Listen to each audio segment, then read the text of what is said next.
concernant le polythéisme mineur, celui qui ne fait pas sortir de l'islam, premièrement, il annule l'œuvre, mais pas toutes les œuvres. L'œuvre dans laquelle il a associé à Allah tabaraka wa ta'ala l'association mineure. Par exemple, il a fait cette œuvre par ostentation pour Allah et en même temps pour plaire à des gens, par exemple. Pour qu'on parle de lui, pour gagner la renommée, pour un bien éphémère de ce bas monde, pour quoi que ce soit. Ceci est du polythéisme mineur qui annule l'œuvre dans laquelle elle est entrée. Elle n'annule pas toutes ses œuvres, elle annule cette œuvre-là. Deuxièmement, c'est un grand péché. D'ailleurs, c'est le plus grand des péchés, un des pires péchés. Troisièmement, selon un avis qu'on a cité, qui semble être le plus juste, qui est l'avis du Cheikh l'Islam Ibn Taymiyyah, Ibn al-Qayyim, Mohammed ibn Abdul Wahhab et tous les savants qui ont fait la da'wa de Tawhid, la da'wa najdiyya, et tous les ulama que l'on connaît aujourd'hui en Arabie, la majorité des grands savants sont sur cette parole de dire que même le polythéisme mineur, il n'est pas pardonné par Allah le jour du jugement dernier si la personne ne s'en repent pas. Qu'est-ce que cela veut dire? Cela veut dire que cette personne, il méritera d'entrer en enfer à cause de cela. Et qu'il n'entre pas dans la promesse d'Allah tabaraka wa ta'ala qui dit, certes Allah ne pardonne pas qu'on lui donne quelconque associé et il pardonne en dessous de cela à qui il veut. C'est-à-dire le reste des péchés en dehors du polythéisme sont sous la volonté d'Allah. Si Allah veut, il lui pardonne et il entre au paradis directement. Si Allah veut, il le châtiera par sa justice, puis il entrera au paradis plus tard. À la différence du polythéisme, qu'il soit majeur ou mineur. C'est-à-dire la personne qui le commet, il est mis en garde de subir le châtiment. Est-ce que cela veut dire qu'il va entrer quoi qu'il arrive en enfer? Non.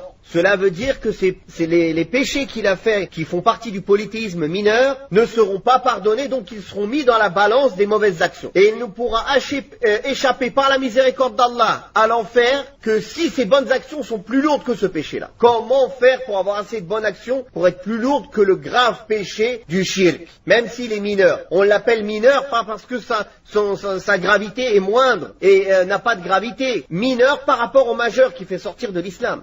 Donc si on comprend cela, on comprend la gravité et le pourquoi on doit craindre ce péché. Puis il a cité, rahimahullah, il dit, on trouve dans un hadith que le prophète sallallahu alayhi wa sallam a dit, ce que je crains le plus pour vous, c'est le polythéisme mineur. Lorsqu'on le questionna à ce sujet, il répondit, il s'agit de l'ostentation. Il s'agit de l'ostentation. Il faut savoir que ici le prophète sallallahu alayhi wa sallam parle de l'ostentation mineure. Car pareil, dans l'ostentation, il y a la majeure, celle des hypocrites. Celui qui fait paraître l'islam alors qu'il cache la mécréance. C'est-à-dire, il ne croit pas du tout en l'islam. Mais devant les gens, il montre qu'il est musulman. Ça s'appelle un munafiq, un hypocrite, de l'hypocrisie majeure. Mais ici, le prophète sallallahu alayhi wa sallam vise l'ostentation mineure. La personne qui fait cela est mise en garde d'être châtié, comme on l'a dit auparavant. Et c'est un péché en vérité que beaucoup de gens peuvent ne pas y prêter une grande attention. Ils peuvent ne pas s'en soucier. C'est pour ça que le prophète sallallahu alayhi wa sallam a dit qu'il redoutait le plus cela pour ses compagnons. Alors imaginez-vous, s'il redoutait le plus cela pour les compagnons du prophète sallallahu alayhi wa sallam, ainsi que pour sa communauté après lui. Alors qu'allons-nous dire?